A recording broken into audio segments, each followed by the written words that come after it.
예수님의 이름으로 축복드리겠습니다. 금방 읽은 본문은 우리 성도님들께서 익히 잘 아시는 본문이실 겁니다. 특별히 16장에서 18절에 나오는 항상 기뻐하라, 쉬지 말고 기도하라, 범사에 감사하라, 이것이 그리스도 예수 안에서 너희를 향하신 하나님의 뜻이니라. 보니까 외우시는 분들도 계시네요. 그렇습니다. 이 말씀은 우리 성도님들께서 외우실 정도로 잘 아시는 말씀입니다. 그런데 우리가 놓친 부분이 있습니다.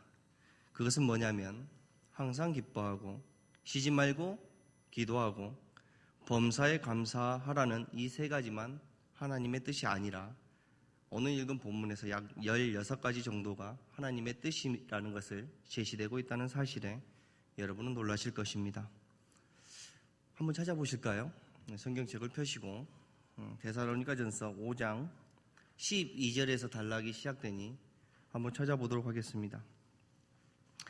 12절에는 주 안에서 너희를 다스리며 고난하는 자들을 너희가 알아라 라고 나옵니다. 이것도 하나님의 뜻입니다. 맞습니까? 13절에 보면 사랑 안에서 가장 귀히 여기라 라고 나옵니다. 뒤에 보면 또한 너희끼리 화목하라 라고도 나옵니다. 14절에 보면 너희를 권면하노니 게으른 자들을 권계하라 라고 나옵니다. 또 마음이 약한 자들을 격려하고 힘이 없는 자들을 붙들어주며 또 모든 사람에게 오래 참으라고 하나님의 뜻을 말씀하고 계십니다. 나아가 15절에 보면 누구에게든지 악으로 악을 갚지 말게 하라.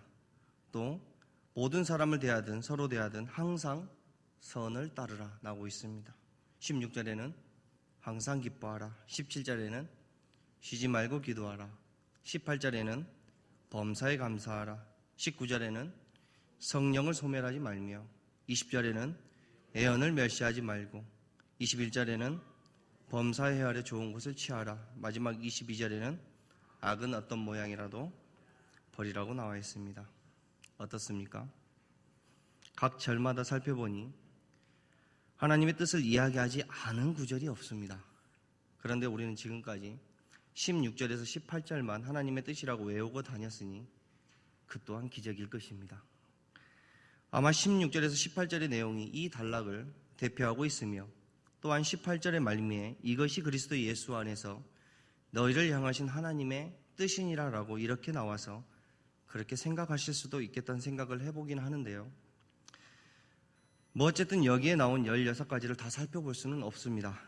저 또한 그 중에 16절, 18절을 중점적으로 그 의미를 간단하게나마 살펴보도록 하겠습니다.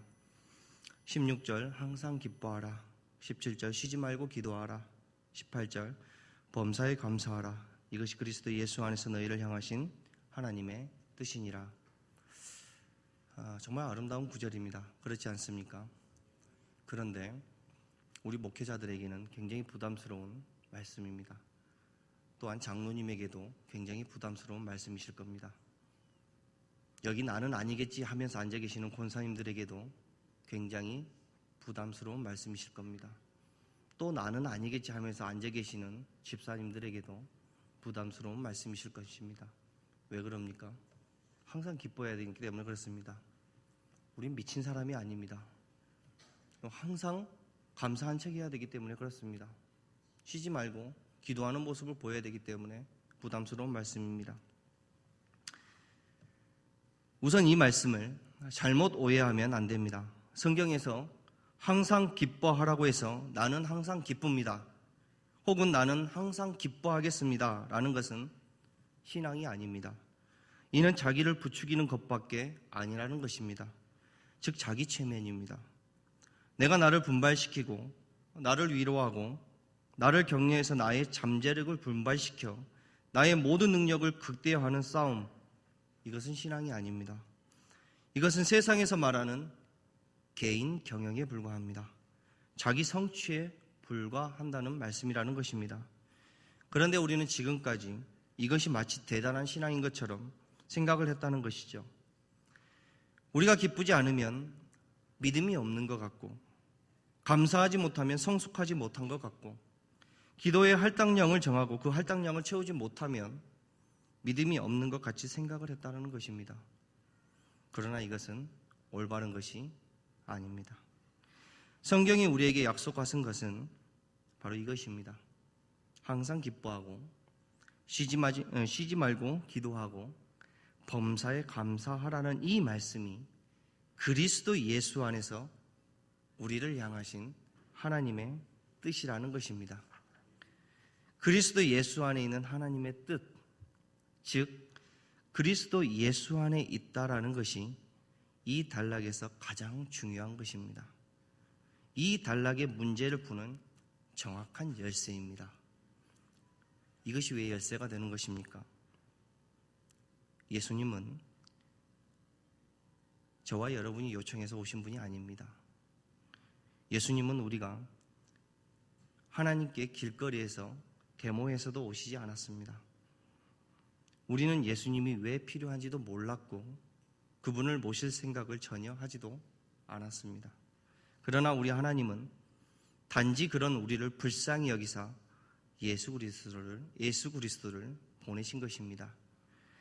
성경의 표현대로 우리가 아직 죄인 되었을 때 그리스도께서 우리를 위해 죽으신 것입니다. 그래서 성경의 약속이라는 것은 우리가 우리를 위하여 무엇을 해야 하는 것에 관한 문제가 아니라고 이야기하는 것입니다. 성경의 약속은 하나님이 우리에게 필요한 것을 먼저 넉넉히 주신다는 약속이 성경의 약속입니다. 그런 연장선에서 보면 16절에 나오는 항상 기뻐하라라는 말씀은 부담되는 말씀이 아니라 더욱더 감사하고 아름다운 말씀이 되는 것입니다.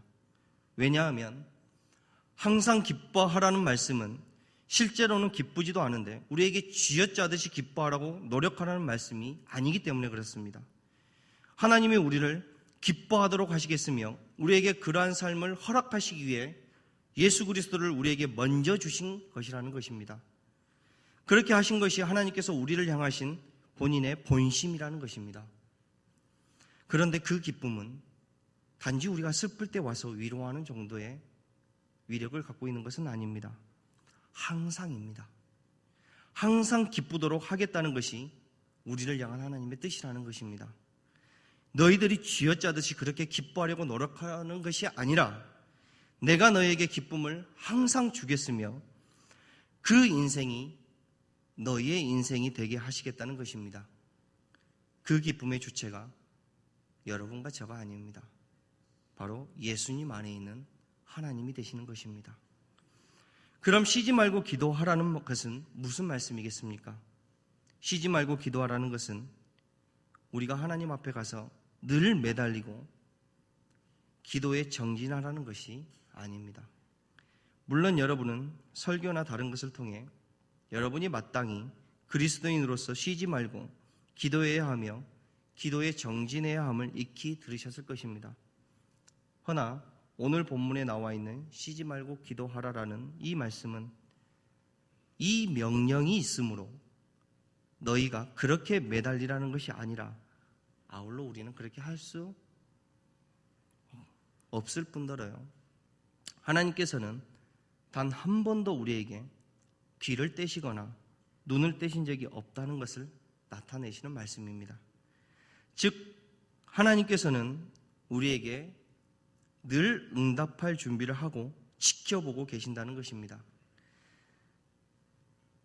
우리를 향하신 하나님의 열심과 은혜는 24시간 쉬지 않고 우리를 보호하시며 지키시고 있다는 말씀이 되는 것입니다. 그래서 너희는 언제든 기도할 수 있을 것이라는 말씀인 것입니다. 그리스도 예수 안에서 말이죠. 우리는 필요하면 하나님을 찾습니다. 우리가 필요할 때요. 그리고 형통하면 우리는 마음껏 우리 마음대로 생활을 하고 시간을 보냅니다. 그리고 어떤 사건에 부딪혀야 아이쿠 하고 하나님께 돌아옵니다. 우리는 그렇게 하지만 여러분과 저를 찾아오신 하나님은 우리에게 그렇게 하지 않으십니다. 시간을 정해놓고 우리에게 하나씩 찾아오지 않는다는 것입니다. 군대식으로 매일 아침 저녁에만 점호를 취하시는 하나님이 아니라는 것입니다. 우리 곁에 이 세상 끝날까지 우리와 함께 하시는 분이십니다. 우리의 간절함에 대해서만 응답하시는 것이 아니라 우리가 알지 못하고 구하지 못한 것에 대해서 하나님께서는 우리의 필요에 대해서 미리 준비하시며 공급하시고 이루시는 분이시라는 것입니다. 역시 이 주체도 우리가 아니라 그분, 즉 하나님이시라는 것을 기억하시길 바랍니다. 마지막으로 또한 그분이 우리에게 범사에 감사하라고 말씀하십니다. 하나님께서는 큰 일, 내가 혼자 하지 못할 일에만 우리에게 찾아오지 않으십니다. 내가 혼자 할 수 있다고 생각하는, 아니, 그리고 우리가 하나님조차도 잊고 습관적으로 하는 그 모든 일에 하나님은 여러분이 인지하지 못하셨을 뿐이지 우리와 함께 하셨다는 사실을 기억하시길 바랍니다. 젖 먹이는 어머니가 그 아이를 잊을지라도 하나님께서는 우리를 잊으신 적이 없다고 성경은 말씀하고 계십니다. 그렇듯 우리의 인생이 예수님 안에 있다는 것으로 말미암아 이제 우리 인생은 우리의 것이 아니라 그리스도 예수 안에서 하나님의 자녀라는 신분을 획득했다는 것입니다. 그 신분을 획득했으니 하나님께서 이제 직접 간섭하신다는 것입니다. 하나님께서 직접 우리를 책임지시겠다는 표현이 바로 데살로니가전서 5장 16절에서 18절에 걸쳐지는 내용인 것입니다. 이것이 성경이 이야기하는 예수님 안에서 하나님의 뜻입니다. 여러분이 무엇을 하는 것이 아니라 하나님께서 여러분의 인생에 다 간섭하시고 보호하시고 책임지신다는 것이 하나님의 뜻이라는 것입니다. 사랑하는 여러분, 여러분이 지금도 무엇인가를 하실 수 있다고 생각하십니까? 지금까지 우리는 우리의 인생 속에서 이러한 실패를 거듭하였음에도 불구하고 아직도 그렇게 생각하시며 스스로 그것이 신앙이라고 생각하시면서 여러분을 부추기고 계십니까? 이제 그만하십시오. 많이 하셨지 않습니까? 그리고 여러분의 한계와 여러분의 못남과 여러분의 불충과 여러분의 신실하지 못함과 성실하지 못함과 거룩하지 못함과 즉 죄인됨을 하나님 앞에 인정하시길 바랍니다. 왜냐하면 그 모든 것을 아시는 우리 하나님께서 그 사실을 정확히 아시사 우리가 원하지도 않았을 때 그분의 능력과 그분의 은혜와 사랑으로 우리를 먼저 찾아오셨기 때문에 그렇습니다. 그것만이 그리스도인의 희망이요 우리 신자의 소망이 되는 것입니다. 여러분과 저에게는 희망이 없습니다.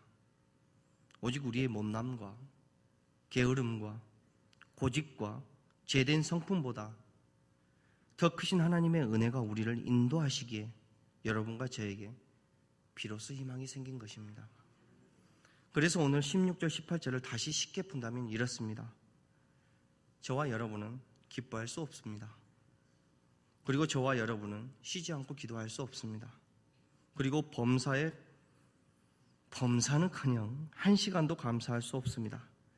원래 우리의 인생은 그런데 여러분이 예수 그리스도 안에 있다는 그 단 한 가지 이유만으로 이제 우리 하나님은 여러분의 인생에 간섭하시고 여러분의 인생을 책임지시사 결국 우리의 인생을 예수 그리스도 안에서 항상 기뻐하게 만들겠으며 하나님께서 예수님 안에서 우리의 인생을 항상 쉬지 않고 기도를 할 수 있도록 만들겠으며 그러한 일련의 인생들이 모여 결국 여러분과 제가 범사의 하나님을 인정하는 감사가 넘치는 인생으로 너희를 이끌겠다는 하나님의 여신과 은혜를 나타내는 본문이 바로 오늘 본문이라는 사실을 기억하시길 바랍니다.